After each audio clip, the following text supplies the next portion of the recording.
Hello and welcome back. Alright, so for this lesson, we are going to add some contrast to our image. It's a little flat right now. I want to make it pop just a little bit more. And I also want to sharpen up our subjects and add a little sharpening to their faces, their eyes, and maybe their hair.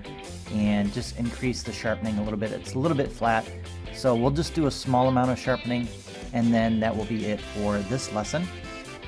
So the first thing we need to do is add an adjustment layer for our curves. We're going to come down to our layers panel down here at the bottom, click on this icon and select curves. We now have another adjustment layer for curves. And the one thing we didn't do before was name our layer. So I'm going to go ahead and name this gradient layer next. And I'm going to rename this one contrast.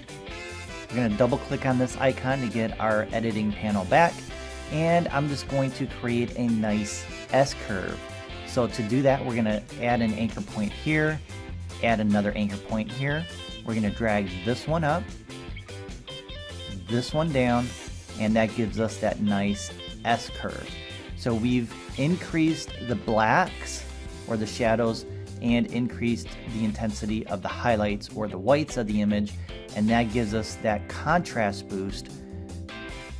So we can take a look at it with and without it, and you can see it's not as flat and it's a lot more intense.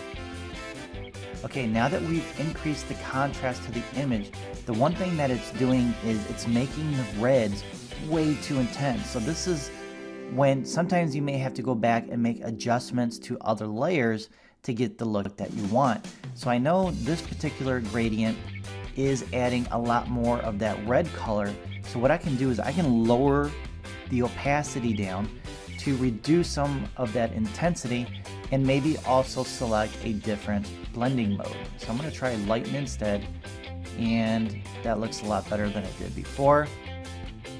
And we can also go back and make adjustments to any other layers that we want in order to achieve the creative vision that we're after. The red is way too intense, so I'm going to bring that down to right about there. And then finally, I may want to come back to this layer as well and change the opacity to make it less intense. So I think 20% would work better than 50%, and I'm much happier with how it's looking now versus what we had done previously. So don't worry about being perfect as you're editing. With adjustment layers, it allows you to go back and tweak each one of the edits until you get the creative vision that you had in mind from the beginning. Okay, so the next step is adding some sharpening to our couple. So in order to do that, we can't do it non-destructively, unfortunately. So what we need to do is we need to create a stamp layer. Alright, so the keyboard shortcut is quite large. There's a lot of buttons to push. So we're going to hold down our Shift key, our Alt or Option key, our Command or Option key, and the letter E. Once you do that, you're going to get a new layer, and what it's doing is it's taking all the layers, it's flattening them into a new layer. So it's not really doing anything at this point. Okay, now we need to change the blending mode of this layer to overlay. Then go to Filter, Other, and select High Pass. Now depending on the resolution of your image and the quality of the image, you're going to want to keep the radius from 0.5 to 2 pixels. That's what I find usually works best for my images. You're going to have to experiment with your own to see what works best for them. And I think for this one, we're going to do 1.5. Then go ahead and click OK once your radius is set. Next, we need to add a layer mask. We're going to click on this icon to add a layer mask. And then we're going to invert it by pressing Command plus I. We now have a black mask, and we know that black removes, white adds. So what we're going to do is we're going to place our white on the foreground, either by clicking on these arrows or pressing the letter X on our keyboard. And then we can paint the sharpening on our couple. I'm going to go ahead and zoom in. I'm going to select my brush, which is the letter B.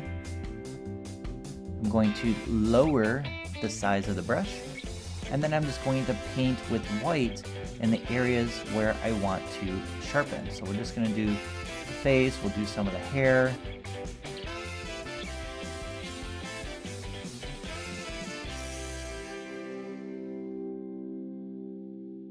And that's it.